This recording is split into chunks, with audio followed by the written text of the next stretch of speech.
संघर्ष के कारण मैं तुनक मिजाज हो गया। धनराज पिल्लई का ये साक्षात्कार विनीता पांडे द्वारा लिया गया था, उसकी चर्चा इस पाठ में की गई है।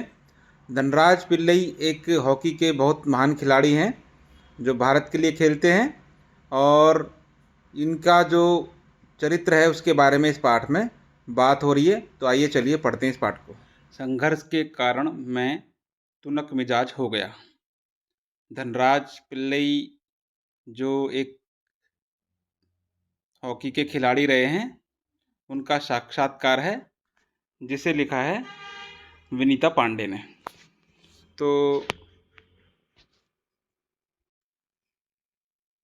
पाठ का सार हम आपको सुना देते हैं और बता दें कि हॉकी के बहुत महान खिलाड़ी रहे हैं हमारे भारत के धनराज पिल्लई।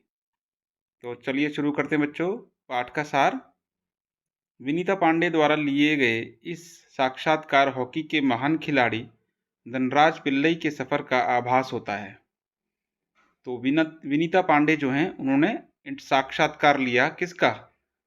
एक खिलाड़ी रहे हैं धनराज पिल्लई, हॉकी के बहुत महान खिलाड़ी हैं। तो साक्षात्कार का बच्चों मतलब होता है, इंग्लिश में अगर बताऊंगा तो आपको आसानी समझ में आ जाएगा, इसका अर्थ होता है इंटरव्यू। तो इनका इंटरव्यू लिया विनीता पांडे ने। तो चलिए देखते हैं क्या है इनके इंटरव्यू में, क्या लिया है। धनराज पिल्लई के व्यक्तित्व को रेखांकित करते हुए, रेखांकित मतलब उनके जीवन से जुड़ी हुई या उनके व्यक्तित्व से, उनकी पर्सनैलिटी से जुड़े हुए एक एक बात को जानकर जाना उन्होंने, ठीक है ना। करते हुए विनीता पांडे ने लिखा है, वे आपको कभी हंसाता है, कभी रुलाता है, कभी विस्मय से भर देता है, तो कभी खीज से भी। ये विनीता पांडे कह रही हैं साक्षात्कार करने के बाद धनराज पिल्लई के बारे में कि जो उनका व्यक्तित्व है, कभी आपको हंसाता है, कभी रुलाता है और कभी विस्मय है, विस्मय मतलब आपको हैरान कर देता है, और तो कभी खीज से भर देता है। उसके व्यक्तित्व में कई रंग हैं और कई भाव हैं। उसने ठेठ जमीन से उठकर आसमान का सितारा बनने की यात्रा तय की है। मतलब बहुत ही सरल और साधारण परिवार से उठकर बहुत ही महान हस्ती बन गए धनराज पिल्लई, अपने मेहनत के बल पर, अपने कर्तव्य के बल पर, अपने टैलेंट के बल पर।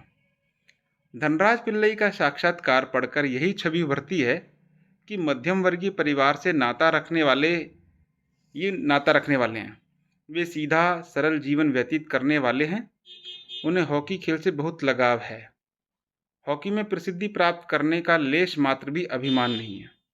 हालांकि हॉकी के बहुत महान खिलाड़ी रहे हैं, परंतु इस बात का उनको जरा भी घमंड नहीं है। वे आम लोगों की भांति लोकल ट्रेनों में सफ़र करने में भी नहीं कतराते। उन्हें माँ से बहुत लगाव है। इतनी प्रसिद्धि पाने पर भी आर्थिक समस्याओं से जूझते रहे हैं। अब इतने महान खिलाड़ी हैं जिनके बारे में इंटरव्यू लिए जा रहे हैं, उनके बारे में पूरी चर्चा हो रही है पूरी दुनिया में, और उसके बाद भी उनके पास आर्थिक समस्या मतलब धन की कमी रही।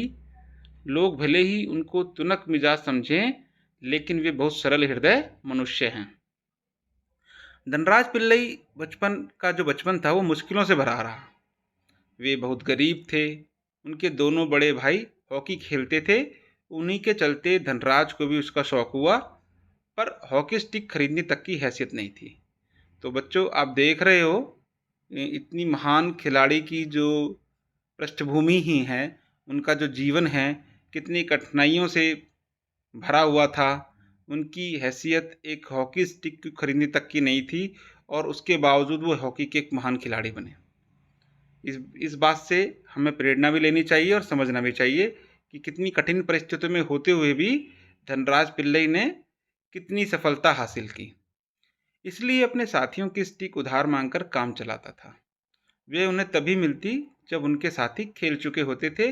मतलब ऐसा नहीं है कि उनके साथी उसको खेलने के लिए दे दिए, स्टिक लीजिए, आपके पास जितना मर्जी समय है आप ये हमारी स्टिक ले लीजिए और प्रैक्टिस कर लीजिए, ऐसा नहीं था। बल्कि जो उनके साथी थे पहले खुद खेलते थे, और जब वो थक जाते थे या उनका समय ख़त्म हो जाता था खेलने का, या जब वो नहीं खेल रहे होते थे, तब वो उन्हें अपनी स्टिक देते थे कि अब तुम हमारी स्टिक से खेल सकते हो। इसके लिए बहुत धीरज के साथ अपनी बारी का इंतज़ार करना पड़ता। अब ये क्या है, अगर आप कोई व्यक्ति आपको बोले कि जब हम खेलने तब आपको ये खेलने के लिए स्टिक मिलेगी, तो आपको इंतज़ार करने के अलावा आपके पास कोई दूसरा चारा नहीं बचता। उनको अपनी पहली स्टिक तब मिली जब उनके बड़े भाई को भारतीय कैंप के लिए चुन लिया गया। भाई द्वारा दी गई स्टिक पुरानी होते हुए भी धनराज के लिए बहुत कीमती थी, क्योंकि वह उनकी अपनी थी। अब इस चीज़ का एहसास तो तभी होता है ना, जब हमारे पास कोई चीज़ नहीं होती, तब हमें उसका जो अभाव होता है, वो जब उसकी कीमत पता लगती है कि वास्तव में ये कितनी महत्वपूर्ण चीज़ है। जो चीज़ हमें आसानी से मिल जाती है उसकी कीमत हम नहीं समझते। तो धनराज के पास जब अपनी स्टिक आ गई तो उसकी कीमत उनको मालूम थी, क्योंकि उन्होंने बिना स्टिक के भी खेल कर देखा है। जब वो लोगों से या अपने दोस्तों से या अपने साथियों से मांग कर स्टिक को जब वो खेलते थे, उनके पास अपनी कोई स्टिक नहीं थी, लेकिन उनके भाई ने उनको स्टिक अब जो दी थी, अब उनके पास अपनी स्टिक थी, तो वह उनको बहुत प्यारी थी, बहुत कीमती थी। ठीक है। उन्होंने अपनी जूनियर राष्ट्रीय हॉकी सन 1985 में मणिपुर में खेली। तब वे केवल 16 साल के दुबले पतले छोटे बच्चे जैसे थे। अब 16 साल का बच्चा तो छोटा सा ही होता है, और उस उम्र में अब खाने पीने का अभाव था, गरीबी थी, तो बहुत मोटे ताजे नहीं थे, पतले थे और कमज़ोर भी थे। ठीक है ना, शरीर से दुबले पतले थे। अपनी दुबली कदकाठी के बावजूद उनका ऐसा दबदबा था कि वो कोई उनसे भिड़ने की कोशिश नहीं करता था। वे बहुत जुझारू थे, मैदान में भी और मैदान से बाहर भी। जुझारू मतलब किसी भी काम में जो जुट जाते हैं तो पूरी शिद्दत के साथ, चाहे वो लड़ाई झगड़ा हो, चाहे अपना काम हो, चाहे कोई खेल हो। 1986 में उनको सीनियर टीम में डाल दिया गया और वे मुंबई चले गए। उस साल उन्होंने बड़े भाई रमेश के साथ मिलकर मुंबई लीग में बेहतरीन खेल खेला।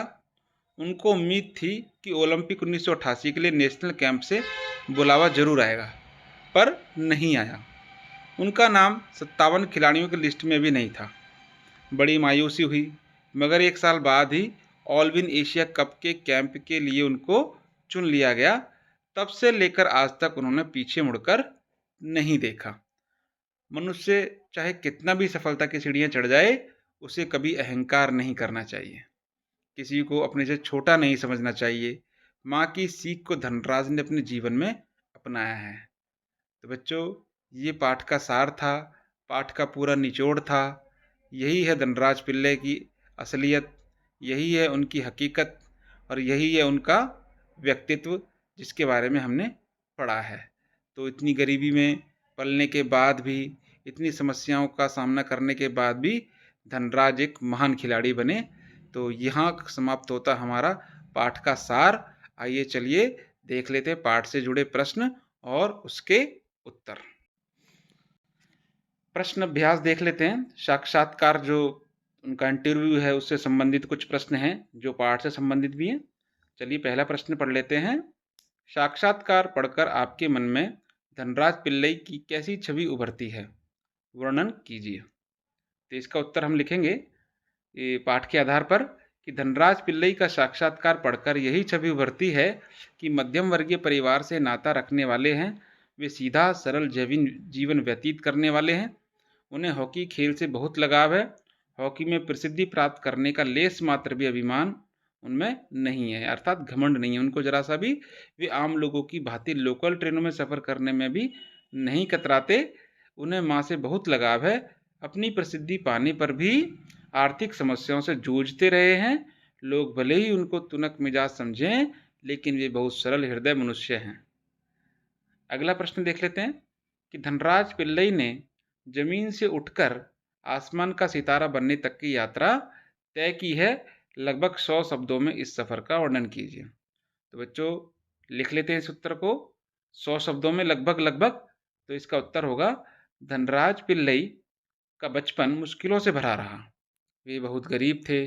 उनके दोनों बड़े भाई हॉकी खेलते थे। उन्हीं के चलते धनराज को भी उसका शौक हो गया, पर हॉकी स्टिक खरीदने तक की हैसियत नहीं थी उनकी। इसलिए अपने साथियों के स्टिक उधार मांगकर काम चलाते थे। वह उन्हें तभी मिलती जब उनके साथी खेल चुके होते थे। इसके लिए बहुत धीरज के साथ, यानी बहुत संयम के साथ, बहुत इंतज़ार करने के बाद के साथ ही अपनी बारी का इंतज़ार करना पड़ता था। उनको अपनी पहली स्टिक तब मिली जब उनके बड़े भाई को भारतीय कैंप के लिए चुन लिया गया। भाई द्वारा दी गई स्टिक पुरानी होते हुए भी धनराज के लिए बहुत कीमती थी, क्योंकि वह उनकी अपनी थी। उन्होंने अपनी जूनियर राष्ट्रीय हॉकी सन 1985 में मणिपुर में खेली। तब वे केवल 16 साल के दुबले पतले छोटे बच्चे जैसे थे। अपनी दुबली कदकाठी के बावजूद उनका ऐसा दबदबा था कि कोई उनसे भिड़ने की कोशिश नहीं करता था। वे बहुत जुझारू थे, मैदान में भी, मैदान से बाहर भी। 1986 में उनको सीनियर टीम में डाल दिया गया और वे मुंबई चले आए। उस साल उन्होंने बड़े भाई रमेश के साथ मिलकर मुंबई लीग में बेहतरीन खेल खेला। उनको उम्मीद थी कि ओलंपिक 1988 के लिए नेशनल कैंप से बुलावा जरूर आएगा, पर वह नहीं आया। उनका नाम 57 खिलाड़ियों की लिस्ट में भी नहीं था। बड़ी मायूसी हुई, मगर एक साल बाद ही ऑलविन एशिया कप के कैंप के लिए उनको चुन लिया गया। तब से लेकर आज तक उन्होंने कभी भी पीछे मुड़कर नहीं देखा। अगला प्रश्न देख लेते हैं। मेरी माँ ने मुझे अपनी प्रसिद्धि को विनम्रता से संभालने की सीख दी है। धनराज पिल्लई की इस बात का क्या अर्थ है? उत्तर देख लेते बच्चों। इसका तात्पर्य है कि मनुष्य चाहे कितनी भी सफलता की सीढ़ियां चढ़ जाए, उसे कभी अहंकार नहीं करना चाहिए। किसी को अपने से छोटा नहीं समझना चाहिए। माँ की इसी सीख को धनराज ने अपने जीवन में अपनाया है। साक्षात्कार से आगे के कुछ प्रश्न हैं, उन्हें देख लेते हैं। जिनमें पहला प्रश्न है, ध्यानचंद को हॉकी का जादूगर कहा जाता है, क्यों? पता लगाइए। जिस प्रकार जादूगर अपने करतबों से हमें आश्चर्य में डाल लेता है, वैसे ही ध्यानचंद भी हॉकी खेलने में माहिर थे। उन्हें हॉकी में कोई भी मात नहीं दे सकता, इसलिए ध्यानचंद को हॉकी का जादूगर कहा जाता है। अगला प्रश्न देख लेते हैं। किन विशेषताओं के कारण हॉकी भारत का राष्ट्रीय खेल माना जाता है? तो उत्तर देख लेते हैं बच्चों। ये बहुत महत्वपूर्ण प्रश्न है, एक बार इसका उत्तर देख लेते हैं। हॉकी को भारत का राष्ट्रीय खेल इसलिए माना जाता है क्योंकि हॉकी का खेल प्राचीन समय से ही भारत में खेला जाता रहा है। राजा महाराजाओं से लेकर ग्रामीण लोग भी बड़े चाव से खेला करते थे। आज भी इस खेल के प्रति रुचि देश एवं विदेशों में बनी हुई है। अगला प्रश्न बच्चों, जो आपको स्वयं करना है, आप समाचार पत्रों पत्रिकाओं में छपे हुए साक्षात्कार पढ़ें और अपनी रुचि से किसी व्यक्ति को चुनें, उसके बारे में जानकारी प्राप्त कर कुछ प्रश्न तैयार करें और साक्षात्कार लें। ये बच्चों आपके लिए है प्रश्न, एक बार इस काम को आप करके देखें। अगला प्रश्न जो है वो है अनुमान और कल्पना से, यानी जिनके उत्तर आप अपने कल्पना के आधार पर दे सकते हैं, और जो हमारे उत्तर हैं आपके उत्तर इससे भिन्न भी हो सकते हैं। तो आइए चलिए पहला प्रश्न पढ़ लेते हैं। यह कोई ज़रूरी नहीं कि शोहरत पैसा भी साथ लेकर आए। क्या आप धनराज पिल्लई की इस बात से सहमत हैं? अपने अनुभव और बड़ों से बातचीत के आधार पर लिखिए। यहाँ आगे ना देख लिए, अपने अनुभव से, अर्थात अपने अनुभव अपनी कल्पना से लिखिए। तो अपना जो आपने अनुभव किया है, तो इसका उत्तर हम बता रहे हैं, आपका उत्तर इससे भिन्न भी हो सकता है। हम धनराज पिल्लई के इस कथन से सहमत हैं कि कोई ज़रूरी नहीं कि शोहरत पैसा भी साथ लेकर आए। धनराज के अलावा हमारे देश में कई ऐसे प्रसिद्ध व्यक्ति हुए हैं जिनको आर्थिक तंगी का सामना करना पड़ा है, जैसे कथा सम्राट प्रेमचंद, शहनाई वादक उस्ताद बिस्मिल्लाह खां। ये दोनों भी बहुत मशहूर हस्तियां हैं, परंतु इनके पास भी हमेशा आर्थिक तंगी ही रही है, हमेशा इन्होंने गरीबी का सामना ही करा। अगला प्रश्न है क, अपनी गलतियों के लिए माफ़ी मांगना आसान होता है या मुश्किल? इसका उत्तर हम लिख रहे हैं बच्चों, आप देख लीजिए, आपका उत्तर भिन्न हो सकता है। कि अपनी गलतियों के लिए माफ़ी मांगना मुश्किल होता है क्योंकि हमें दूसरे के सामने अपने को झुकाना पड़ता है। अगला प्रश्न है ख, क्या आप और आपके आसपास के लोग अपनी गलतियों के लिए माफ़ी मांग लेते हैं? तो उत्तर होगा हाँ, मैं और मेरे आसपास के लोग अपनी गलतियों के लिए माफ़ी मांग लेते हैं। अगला प्रश्न देख लेते हैं गा, माफ़ी मांगना मुश्किल होता है या माफ़ करना? अपने अनुभव के आधार पर लिखिए। तो बच्चों उत्तर होगा माफ़ करना आसान है, जबकि माफ़ी मांगना उससे ज़्यादा कठिन है। माफ़ी मांगना इसलिए मुश्किल होता है क्योंकि माफ़ी मांगने के लिए अपने स्वाभिमान को झुकाना पड़ता है। अगला प्रश्न बच्चों भाषा की बात से है, यानी भाषा से संबंधित प्रश्न है। तो पहला प्रश्न देख लेते हैं कि नीचे कुछ शब्द लिखे हैं जिनमें अलग अलग प्रत्ययों के कारण बारीक अंतर है, इस अंतर को समझाने के लिए इन शब्दों का वाक्य में प्रयोग कीजिए। तो पहला शब्द है प्रेरणा, इसका उत्तर हम देख लेते हैं। साथ ही साथ हमें महापुरुषों से प्रेरणा लेनी चाहिए। अगला है प्रेरक, प्रेरक को हम वाक्य में प्रयोग करेंगे, मेरी माँ मेरे जीवन की प्रेरक हैं। अगला है प्रेरित, भगवान बुद्ध के विचार अहिंसा के लिए प्रेरित करते हैं। अगला है बच्चों शब्द संभव, इसका जो वाक्य में हम प्रयोग करेंगे, मेरा चल पाना संभव नहीं है। अगला शब्द है संभावित, इसका उत्तर होगा मैच के लिए संभावित खिलाड़ी चुन लिए गए हैं। अगला जो शब्द है बच्चों वो है संभवतः, तो इसका उत्तर होगा संभवतः आज वर्षा होगी। एक है बच्चों उत्साह, सफलता के लिए हमारे मन में उत्साह होना जरूरी है। उत्साहित देखेंगे बच्चे, मैं अगली कक्षा के लिए उत्साहित हूँ। अगला शब्द है उत्साहवर्धक, कोच ने खिलाड़ियों को उत्साहवर्धक संदेश दिया। तो अगला प्रश्न बच्चों तुनक मिजाज शब्द, तुनक और मिजाज दो शब्दों के मेल से बना है। क्षणिक, तनिक और तुनुक एक ही शब्द के भिन्न रूप हैं।